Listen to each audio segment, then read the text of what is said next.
দিনটা ছিল 23শে জানুয়ারি আর আমাদের ছিল ওর মামার বাড়িতে নিমন্ত্রণ। তো আমরা সকাল সকাল তিনজন মিলে তৈরি হয়ে বেরিয়ে পড়েছি। আর এই যে আমাদের বাড়ির সামনেই রয়েছে রাধাকৃষ্ণের মন্দির আর এই যে বড় মাঠটা।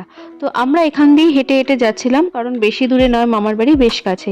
আর বিয়ের পর প্রথম প্রথম সবাই আমাদেরকে ইনভাইট করে ডাকছিল, তো সেই কারণেই।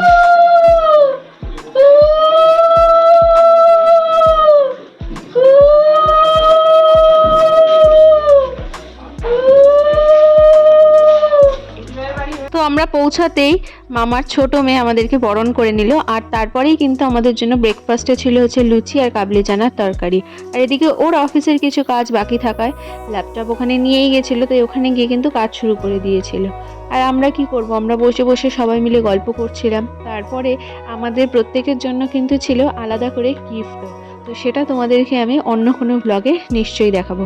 তারপর লাঞ্চ করে আমরা বাড়ি চলে এসেছিলাম।